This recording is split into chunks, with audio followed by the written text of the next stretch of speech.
If you are on Social Security and already taking Medicare, you might be in luck and not have to pay the Medicare increase.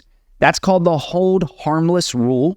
I can explain that in just a minute. But what happens if you're paying for Medicare and you decided, hey, you know what, I'm not going to take Social Security until, let's say, full retirement age or even all the way up until age 70. Guess what? You might be on the hook for a little bit extra Medicare that other people are not paying for. So let me break this down for you. I'll show you exactly what I am talking about here. So first, let's talk about the hold harmless rule and what exactly that is and how it works. So this is a little bit of a dated article back to 2021 that the Social Security Administration put out talking about the hold harmless rule. The basic breakdown here is, just to give you an example, protects your Social Security benefit payment from decreasing due to an increase in Medicare Part B premium. The Part B premium for 2022 is $170, which is $2160 higher than the 2021 base premium. So most people, it talks about, wouldn't be affected, but maybe there is some. And so how it works. So to qualify for the hold harmless rule, what this means, let me go back real quick and explain this. So if your Medicare premium increases and your Social Security increases, but the cost of living increase on Social Security is not going to cover the Medicare premium increase, then you get what's called a hold harmless rule.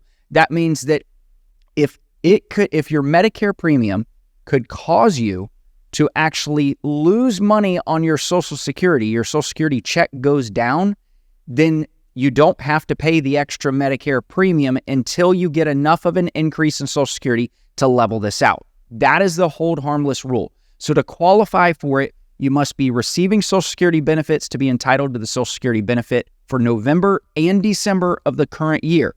So let's go back, let's just say that that's for this year.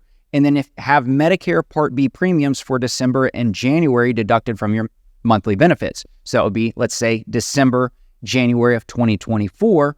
Then you could fall into the hold harmless rule once Medicare is increased if it is not offset by the Social Security. So there are exceptions to the rule, though.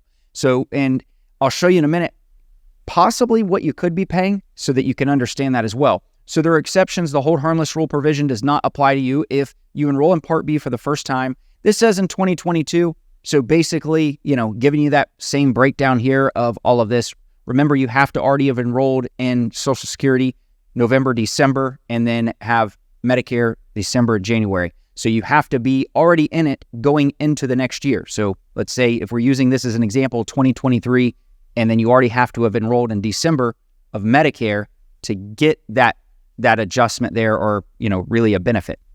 You pay an income-related monthly adjustment amount premium. So what is that? That's the IRMAA tax. If you have the IRMAA tax for Medicare purposes that you're paying higher amounts, the government says, I'm sorry, you're already paying us a lot more. Well, guess what? We're not giving you any break. That's nice of them, isn't it? Other ones, duly eligible for Medicaid and have your premium paid by state or Medicaid agencies. So that's the kind of the breakdown of the hold harmless rule and how it works. So what happens if you find yourself taking Medicare but not Social Security? And do you get some kind of hold harmless? Do they cut it out for you?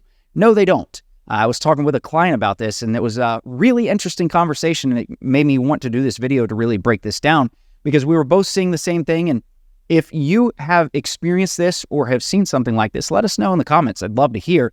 But the breakdown here, what we're looking at is basically when there is a zero or a small COLA, the remaining enrollees, about 30%, this was back in 2017, this article put together, are forced to bear the full cost burden of premium increases required for the entire program, as premiums are set to cover 25% of the cost of the program.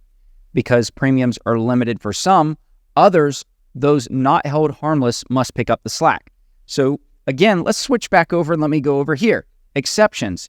You enroll too late in Medicare. So if that's the case, that could be one. Or if you are not receiving Social Security but also paying for Medicare, or you have the income-related IRMAA premium that's already on there.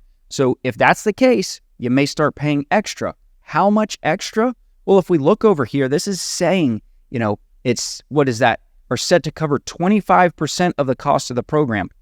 And so basically, Something needs to be offset. So what did they do in years past? In this article, this really breaks this down on actually what they did previously. And so if we are looking specifically on how they handled this, it wasn't a significant increase to make up for the lost revenue. So it's right here.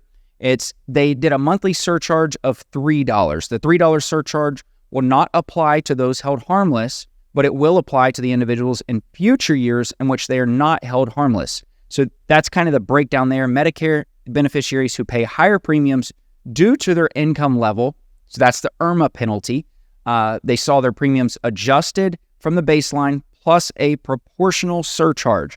So just to let you know, hopefully it's not going to break the bank on something, but this was a really weird and unique scenario that we found that ultimately most people don't know of. So if you're looking to take Social Security, you're looking to take Medicare, these are little just nuances that we like to look at here at Jazz and talk with our clients about. If you're looking for somebody, remember you can check us out at jazzwealth.com. Thanks for watching. If you want to learn more about Jazz Wealth and how we can help as fiduciary advisors, go to jazzwealth.com. If you want more educational content, be sure to check out our videos here.